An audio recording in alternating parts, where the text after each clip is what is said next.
Hello my dear students, আজকে আমরা excretory products and তার এলিমিনেশন স্টার্ট করব। নিট 2025 এর জন্য এনসিআরটি খুব ভালো করে পড়তেই হবে। তাও তোমাদের এই সময়টাকে বাঁচানোর জন্য আমি এইভাবে দিচ্ছি যাতে অল্প সময়ে তোমরা এটাকে রিভিশন করতে পারো চ্যাপ্টারটাকে। আমরা জানি নিটের 720-র মধ্যে বায়োলজি হোল্ড করে আছে 360 নম্বর, তাই এনসিআরটি ভালো করে পড়তেই হবে 360 আউট অফ 360 স্কোর করতে হলে। তাই আমরা বলি bio builds NEET, think bio crack NEET, bio leads to NEET, master bio excel in NEET and ultimately NEET success guaranteed. চলো আজকে আমরা চ্যাপ্টারটা স্টার্ট করি। তাহলে আমরা দেখতে পাচ্ছি এক্সক্রিশন হচ্ছে যে ইজিশন, যেটা আনডাইজেস্টেড বা আনঅ্যাবজর্বড ফুড যেটা বডির বাইরে বেরিয়ে যায় সেটাকে আমরা ইজিশন বলি। আর বডি থেকে যখন মেটাবলিক রিয়াকশনের ফলে কোনো এক্সেস ইনজেকশন যেটা ওয়েস্ট অ্যাকুমুলেট হয়, সেটা হতে পারে ammonia, urea, uric acid, carbon dioxide, H2O, water বা different kinds of ions like calcium, sodium, chloride, potassium, sulphates, phosphate, etc. তাহলে complete and or partial removal of metabolic toxic waste is called excretory products. Balancing salt and H2O content, তাহলে এটা হচ্ছে OS অসমো রেগুলেশনেও help করছে এগুলো। এই যে আয়নগুলো body থেকে বেরিয়ে যাচ্ছে তারা অসমো রেগুলেশনটাকে হেল্প করে। তাহলে এদের জন্য বডিতে যে সিস্টেমটা আছে লিভিং অর্গানিজমের বডিতে, সেটা হলো এক্সক্রিটরি সিস্টেম। তাহলে এক্সক্রিটরি প্রোডাক্টস কি কি হতে পারে? এটা অ্যামোনিয়া হতে পারে, ইউরিয়া হতে পারে বা ইউরিক অ্যাসিড হতে পারে। যাদের ক্ষেত্রে অ্যামোনিয়া এক্সক্রিটরি প্রোডাক্ট, তার সেই সমস্ত অ্যানিমালদের বলা হয় অ্যামোনোটেলিক, আর সে অ্যামোনিয়াকে এক্সক্রিট করার পদ্ধতিকে বলা হয় অ্যামোনোটেলিজম। যাদের ক্ষেত্রে ইউরিয়া এক্সক্রিটরি প্রোডাক্ট তাদেরকে বলা হয় ইউরিওটেলিক বা সেই অ্যানিমালদের বলা হয় ইউরিওটেলিক, আর সেটাকে বলা হয় ইউরিওটেলিজম, সেই ঘটনাটাকে বলা হয়। আর যাদের ক্ষেত্রে এক্সক্রিট প্রোডাক্ট ইউরিক অ্যাসিড তাদেরকে বলা হয় ইউরিকোটেলিক, আর সেই ঘটনাকে বলা হয় ইউরিকোটেলিজম। তাহলে অ্যামোনিয়া আমরা জানি most toxic, they are large amount of H2O required for removal, they readily removed, they readily insoluble in H2O. এক্সক্রিশনটা হয় via diffusion from body surface and gills, তারা অ্যামোনিয়াটাকে বার করে দেয়। they have no role on kidney. Example হচ্ছে বনি fish, aquatic amphibians, aquatic insect, etcetera. Urea হচ্ছে less toxic, এরা mammal বা terrestrial অ্যাম্ফিবিয়ানদের ক্ষেত্রে বা মেরিন ফিশ বা ক্যারিবাউদের ক্ষেত্রে এটা ইউরিয়াটাকে রিলিজ করে।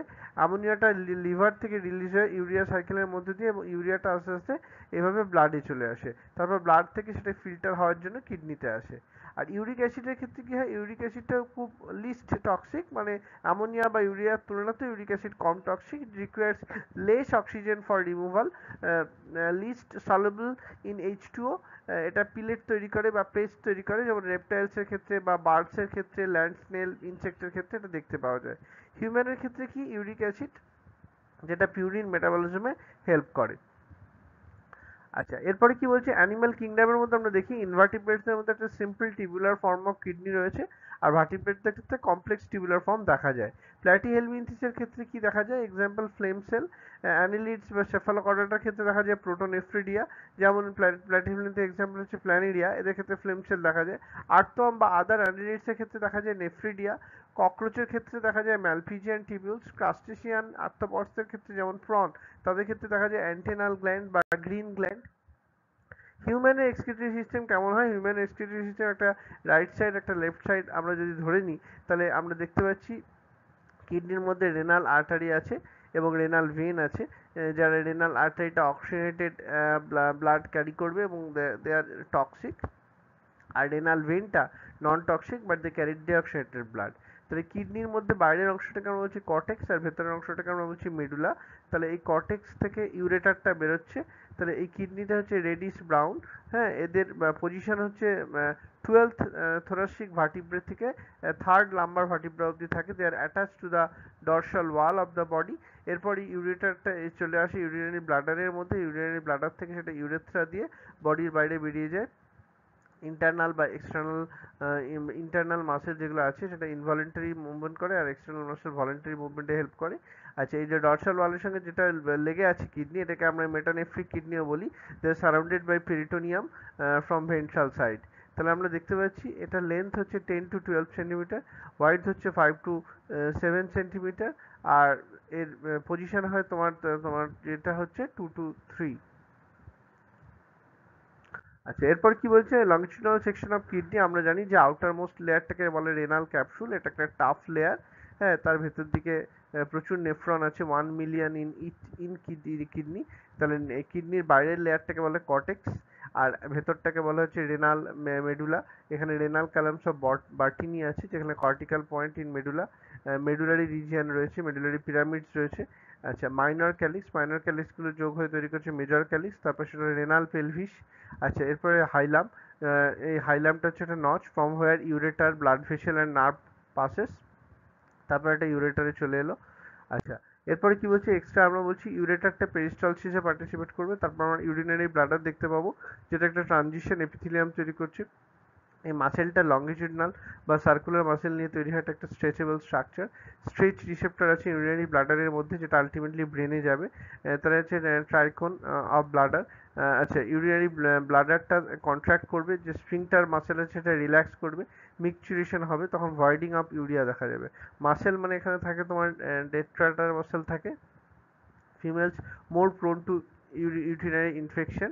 আচ্ছা, ইউরেথ্রার একটা বডি পার্ট আছে, আর একটা তোমার ইয়ে রয়েছে, বডি পার্টটা কমপ্লিটলি লং, আর একটা রয়েছে একটা শর্টার পার্ট। ইউরিনারিটাল ডাক্ট আছে।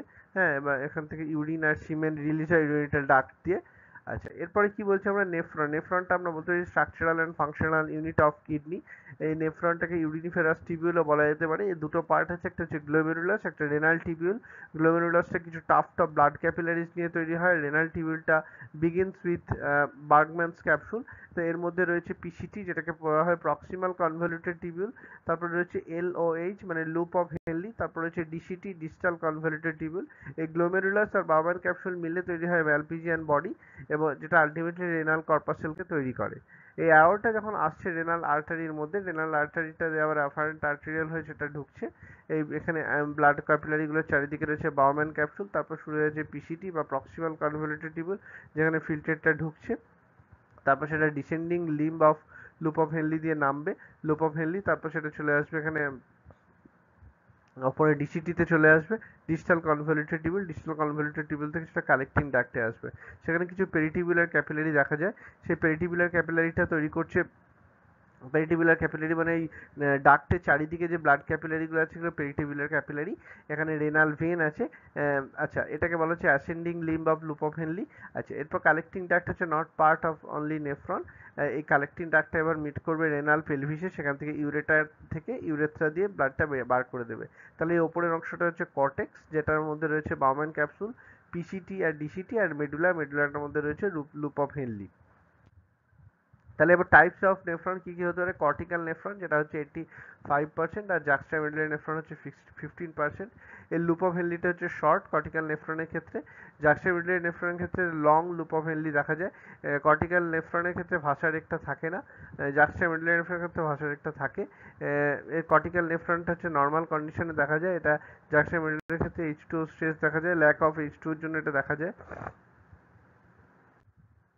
রেনাল আর্টারি থেকে অ্যাফারেন্ট আর্টেরিয়াল, তারপর সেটা আসছে গ্লোমেরুলাস, তারপর ইফারেন্ট আর্টেরিয়াল, তারপর পেরিটিবুলার ক্যাপিলারি, তারপর সেটা রেনাল ভেন পিওর এবং ডিঅক্সি করছে ক্যাপিলারি। আর রেনাল আর্টারিটা টক্সিক বা অক্সিডেন্টেড ব্লাড ক্যারি করে, এখানে আমরা দেখতে পাচ্ছি।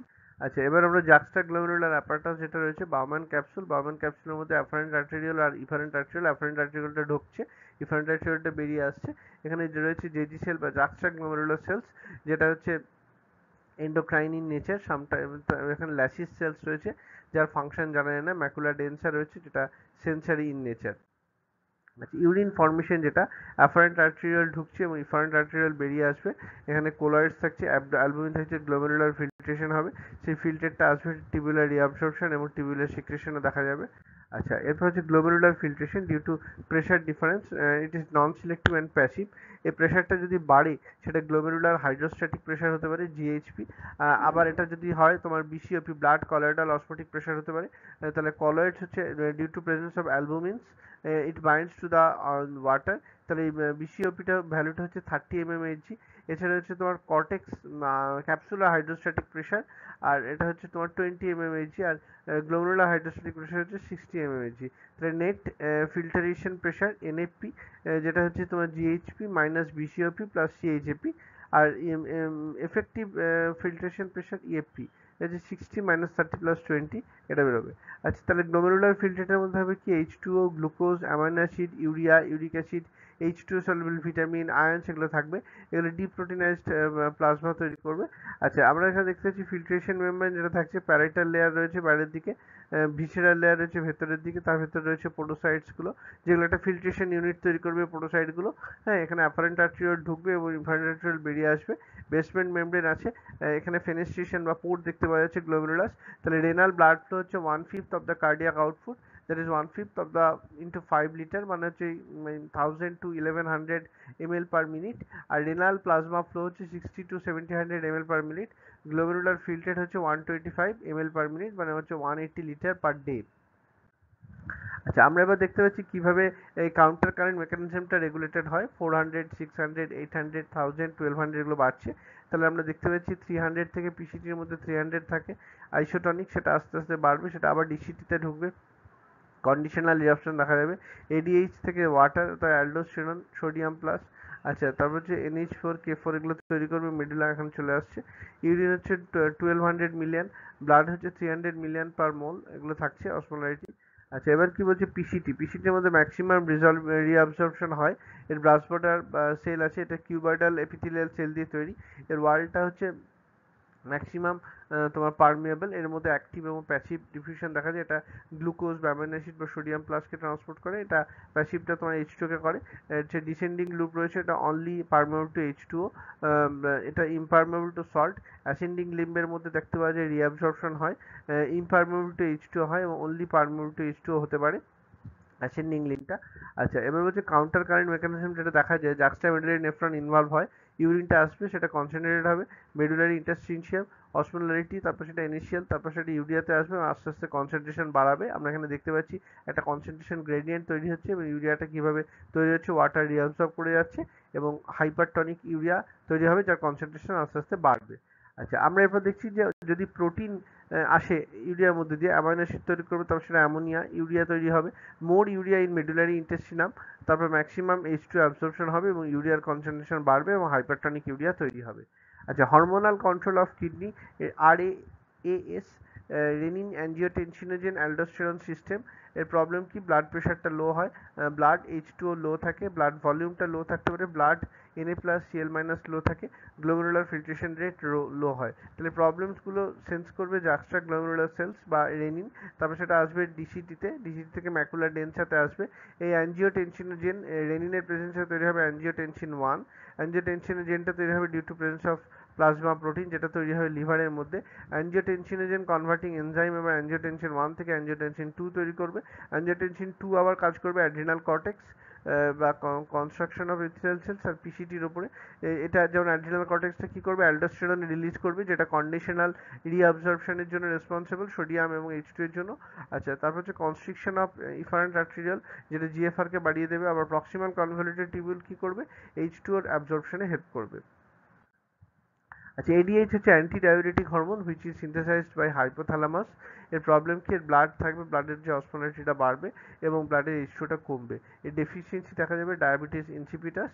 আচ্ছা এখানে ডিটেক্টেড বাই হাইপোথ্যালামাস এই প্রবলেমটা, যেটা অসমো রিসেপ্টরগুলো করবে, অসমো রিসেপ্টর ADH রিলিজ করবে, সেটা পশ্চার পিউটারিকে অ্যাটাক করবে। এর মধ্যে থার্ড সেন্টার দেখা যায় যেটা exogenous intake of H2O K control করবে। কন্ডিশনাল রিঅ্যাবজর্পশন অফ H2 হবে ডিসিটি এবং সিডির মধ্যে, মানে কালেক্টিং ডাক্ট এবং ডিস্টাল কনভলিউটেড টিউবুলের মধ্যে। ইউরিনটা আস্তে আস্তে কনসেন্ট্রেশন বাড়বে এবং হাইপারটনিক হয়ে যাবে।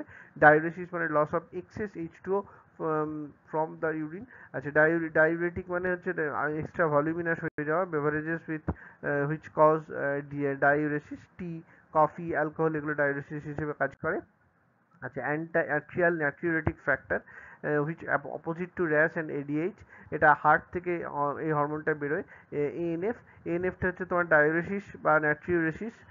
ডায়ুরেসিস মানে হচ্ছে loss of H2O with urine, এটা হচ্ছে loss of Na+ with urine.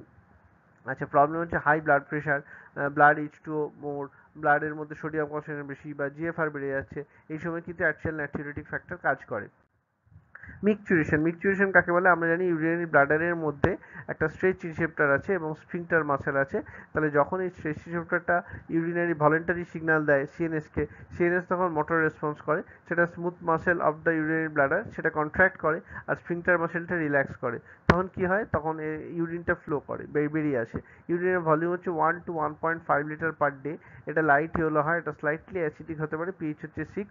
Urea per day যে ইউরিয়াটা এক্সক্রিট হয় সেটা হচ্ছে 25 to 30 গ্রাম। ইউরেনিমিয়া মানে হচ্ছে এক্সেস ইউরিয়া ইন বডি, যেটা ডায়ালাইসিসের সময় হয় বা আর্টিফিশিয়াল কিডনি ট্রান্সপ্ল্যান্ট করলে হতে পারে। ডায়াবেটিস মেলিটাসের সময় এক্সেস ইউরিয়া দেখা যায়। আচ্ছা, গ্লুকোজ ইন ইউরিন যদি হয় সেটাকে আমরা বলবো গ্লাইকোসুরিয়া। যদি কিটোন বডিজ ইন ইউরিন দেখা যায় সেটাকে আমরা বলবো কিটোসুরিয়া। আচ্ছা, এবার হচ্ছে হিমোডায়ালিসিস বা আর্টিফিশিয়াল কিডনির ক্ষেত্রে কি করা হয়? এর ক্ষেত্রে তোমার যে ব্লাডটা আসছে, হেপারিন বা অ্যান্টিকোয়াগুলেন্ট দেওয়া হয়। সেটা অ্যান্টিকোয়াগুলেন্ট একটা সেলোফেন মেমব্রেনের মধ্যে কি হয়, ডায়ালিসিস ইউনিট আছে, এর মধ্যে সেলোফেন মেমব্রেন আছে, ডায়ালিসিস ফ্লুইড থাকছে সেই সেলোফেনের মধ্যে, মেমব্রেনের মধ্যে, which is similar to blood plasma except urea. এরপর সেই ইউরিয়াটা বেরিয়ে আসবে ইউরিয়া ডায়ালাইজিং ফ্লুইডের মধ্যে। এর পার্মানেন্ট সলিউশন হচ্ছে কিডনি, কিন্তু এটা ভাবে তো বেশি দিন চলবে না, পার্মানেন্ট সলিউশন হচ্ছে কিডনি ট্রান্সপ্ল্যান্ট। তো এটা যখন করা হয় কিডনি ট্রান্সপ্ল্যান্ট, তখন ইমিউনো সাপ্রেসেন্ট হিসেবে সাইক্লোস্পোরিন এ নামে একটা অ্যান্টিবায়োটিক দেওয়া হয়। তাহলে এই চ্যাপ্টারটা আমাদের মোটামুটি কমপ্লিট হলো। Thank you my dear students, all the best.